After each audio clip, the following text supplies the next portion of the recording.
I didn't want to be a writer. I wanted to be a Star Trek writer. And so being here today is really a dream come true. I want to remind the audience what was happening 51 years ago today. 51 years ago today, the second pilot of Star Trek was on its 5th day of production. And on that day, I am told, a swarm of bees made it into Desilu and stung William Shatner. I like to think that was a blessing from the bees that gave Star Trek its everlasting longevity.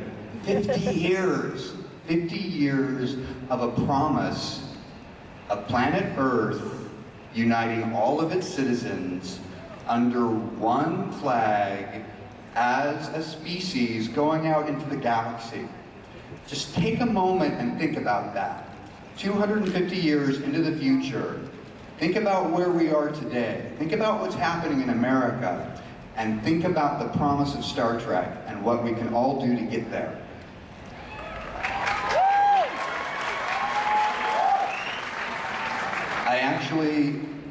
I lied. I'm not Brian Fuller. I'm Scott Bakula. I have quantum leaped into the body of Brian Fuller. And I am up here today to talk about some of my favorite performances that I've done. This proves nothing. This proves nothing. Scott Bakula, 97 different ways to sell, oh boy.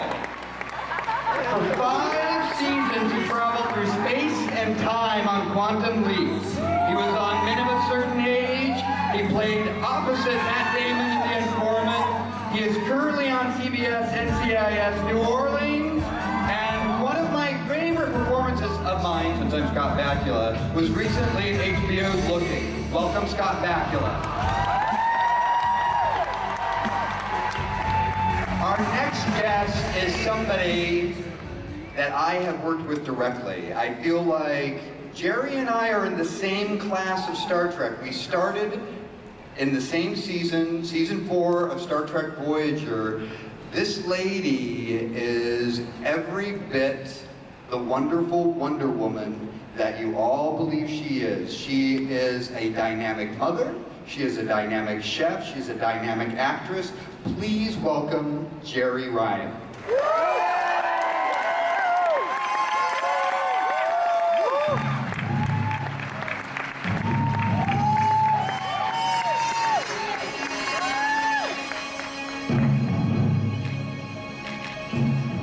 No one character has appeared in more Star Trek series than the mighty son of Mo, Lieutenant Commander Worf.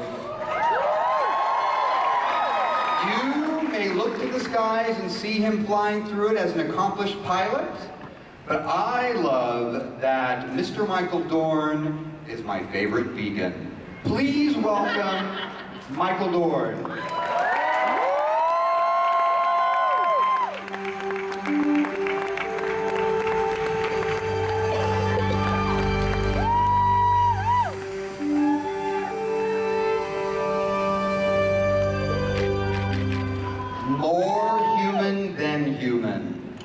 Lieutenant Commander Data. He made us laugh, he made us cry, he made us feel even when he couldn't, except when he had his emotion chip activated.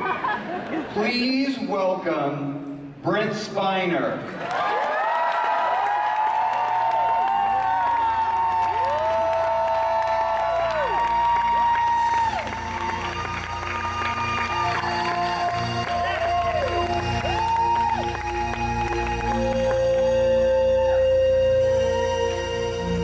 A success like Star Trek has many, many people behind it, but our eyes into this universe belong to one man.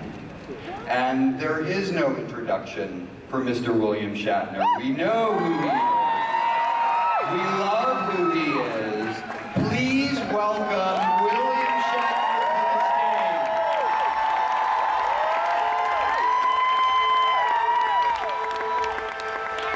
stage. Star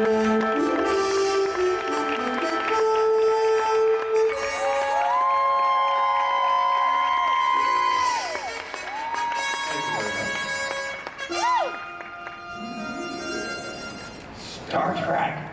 How exciting to have representatives from all four series. We're double dipping with Michael Dorn a bit because he's been in Next Generation and Deep Space Nine. But to be up here with these fine folks, it really makes me want to take America and get us to the place that Gene Roddenberry imagined for the future.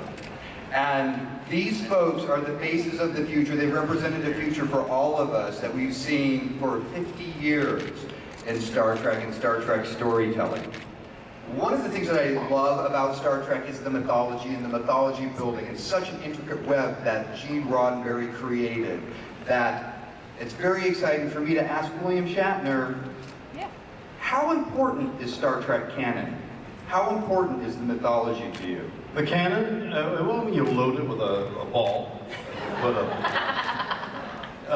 the canon. You mean all the things that we have heard that Star Trek does, non-interference, that kind of? Yes. How important is it? It's essential. It is the basis of law and order. It's the basis of civilization. It is. So, in canon, if we were to undo Kirk's death, I'm just asking for scientific purposes. If we were to undo Kirk's death, if it didn't happen, say in a magical world and it didn't happen, yes, wouldn't it be wonderful to continue telling stories about Captain Kirk with you in that role? Hell yes! You heard it from the man, hell yes. So, Brent, one of the greatest episodes and the earliest episodes of The Next Generation was Measure of a Man. It was all about human and individual rights. And identity is such a fantastic aspect of Data's character. And we're in a place now in the country where identity is under attack, where individual rights are under attack. What do you think Lieutenant Commander Data would feel about where we are now, and how can we get to where we need to go? Well, I think, could you ask Bill to stop looking at me? there. You know, absolutely, Brian. It's such a big subject. I really wish I could. Can you all leave? And I can just. Yeah. No, but I think Star Trek, in general, has been about individual rights and has been about you. Yes, me. No, about respecting everyone, no matter who or what they are. And we're living in a world right now where that sort of respect is being challenged, not just all over the world, but in our country too. And it's disturbing, and I think a lot of our politicians and a lot of our fellow citizens could take a page from Star Trek at this point and have a bit more respect for humanity, for all of us.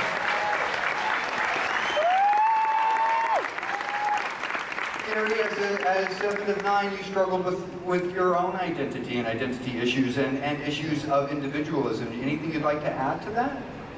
I absolutely think, I agree with everything you just said, but I think, I will say one thing for the board. Villains though they may be, they absolutely respected every species and, I mean, you know, assimilated it, took the best of aspects of every species, but they certainly weren't exclusionary. We're not. And, you know, 7 was put in a unique situation, a unique position, because her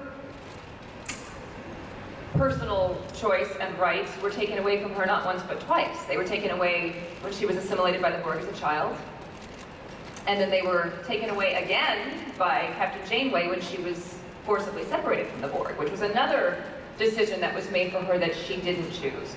So, I think Seven sort of experienced that and struggled with that on a very personal level. Individuality is very important for all of us, and it must be celebrated whenever we can celebrate it. Michael! Boy, you've done a lot of Star Trek. A lot of wonderful Star Trek. And one of the wonderful things about the original series is seeing a bridge crew that united so many different types of people on the Enterprise. With the Next Generation, we had seen Worf as a Klingon introduced to a Starfleet bridge. He was the first of his kind. Star Trek is about celebrating diversity. It's infinite diversity and infinite combinations. How does it feel to be the first Klingon in Starfleet, and what can you say about the importance of diversity in our teams that we build today? Well, you know, it was an honor because I was a fan of the original show, and you know, my brother and I watched it, and we loved the Klingons. We thought they were, you know, great characters, and I thought that. I didn't really put that much thought into what it meant, but I did know that the thought that Gene Roddenberry had was that he wanted to show that we have moved on, that the characters have evolved, that things are different. They're not the way it was before. And part of that is part of our country. You know, I mean, at the time before that, the Berlin Wall came down, and the Russians weren't our enemies anymore, and people were caught by surprise. And so I thought that, along with, you know, being a great character that I was handed, was that he represented what the starship, you know, you're going out in space, and we all respect each other, but there's a lot of guys that don't like Klingons still. And so there is still that bit of, well, we accept all races except Klingons, you know? And so it gave everybody, I like to think it gave everybody a chance for the character to look at the crew, and the crew to look at him, and become very close, as they did over the years, which was really great. I mean, they learned a lot about each other, and it was one of the wonderful things about playing the character from Next Generation and Deep Space, was that the guy could grow.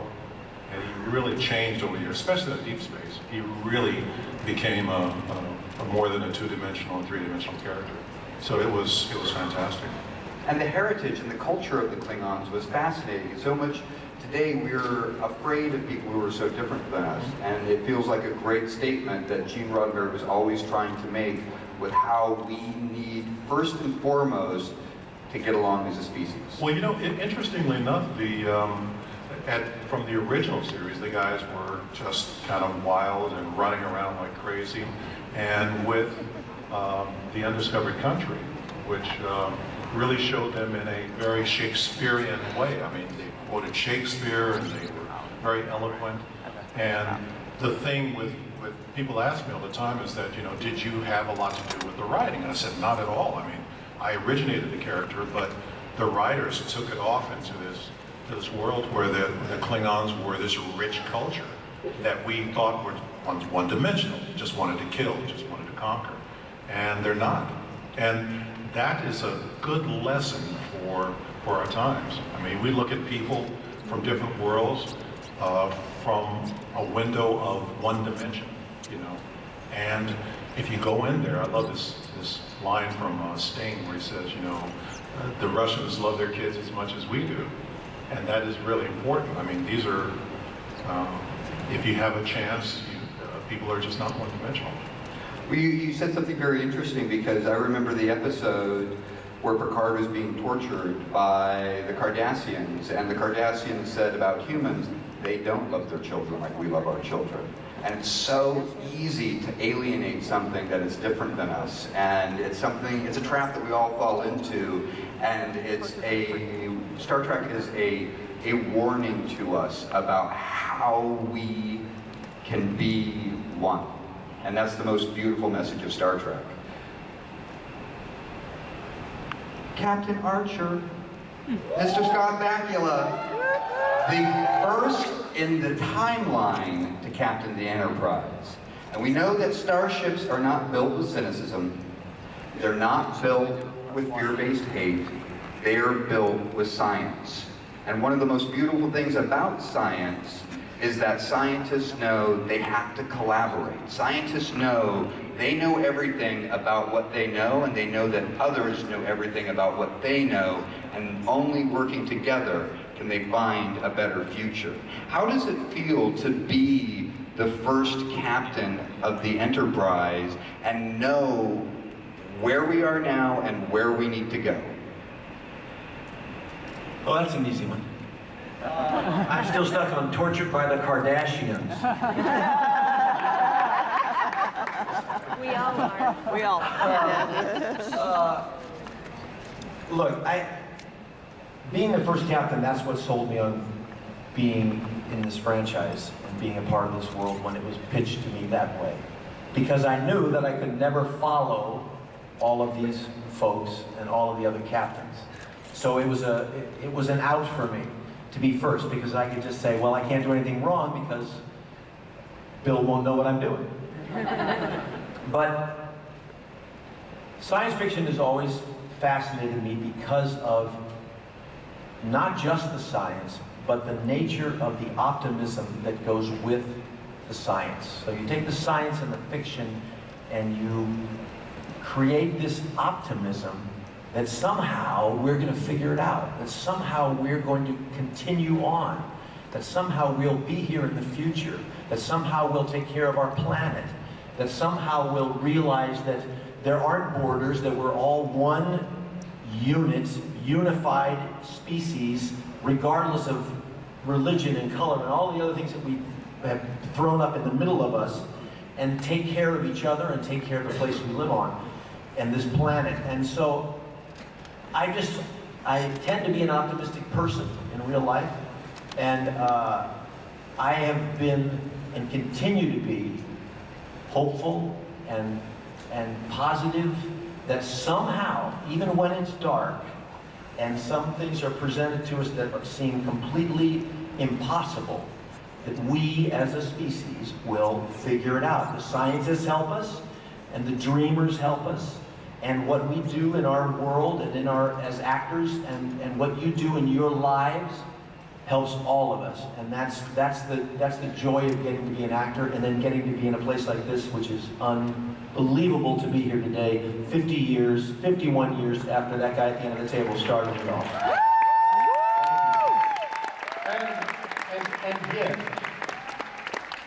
And yet, science fiction, some of it is optimism. Some of it says 250 years from now, through technology, we'll have figured it out. And yet, the time is coming, the time has come to figure it out. It's approaching the late hour. I had an interesting talk with David Suzuki yesterday. I was in Vancouver on the show. David Suzuki is world-renowned ecologist. And the question I was asking him was, is it too late? Has the tipping point been reached? And this is what he said. Yes, it's possible that it's now too late to save a large part of humanity. But last year, on the Fraser River in British Columbia, which is the river that carries the most salmon in the world, was down to 1/20th of the salmon run from when it was at its height. And he said to his wife, David said, has it happened? Is this now the end of the salmon? Does that mean the whole northwest of our country, America, Canada and America, is coming to an end because the salmon are a primary force of renewing life there? And it was possible. He went to bed, he said, that night when he learned that news. A year later, The salmon run was 20 times.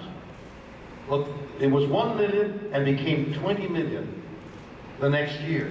Nobody knows why, nobody knows how, and instead of losing hope, that salmon run suggested that there are mysteries and things in nature that will surprise us. But that doesn't let us off the hook. We need to act and act fast.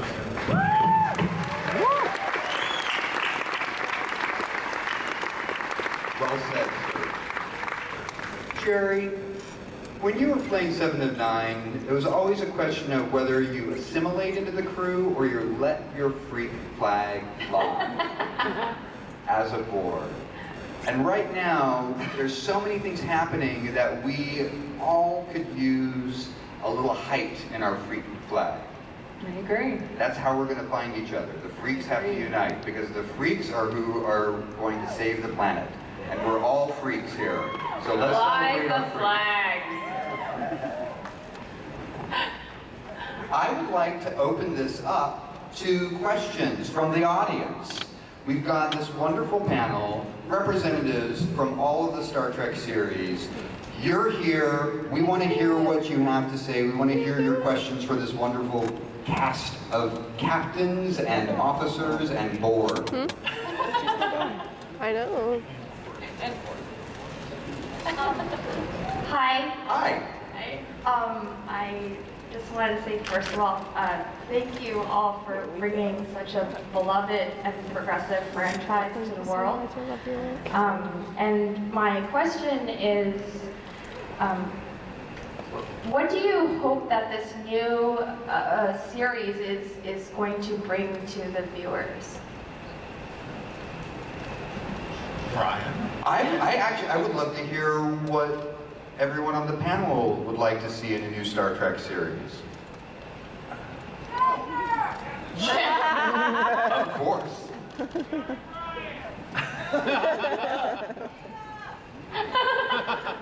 Not Spiner! Oh, sorry. Take it. Well, I personally hope, and I am fairly confident, knowing that it is in such very, very good hands. Well, what do you expect, Brian? What is your expectation? Why don't you tell us what the new series has?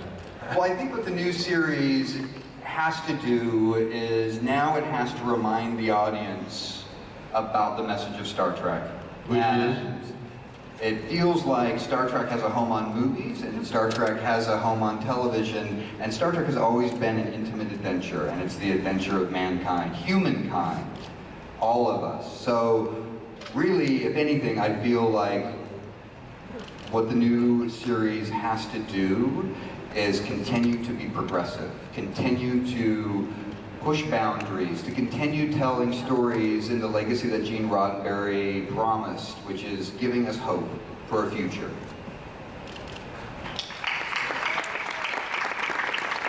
Are you going to do anything new?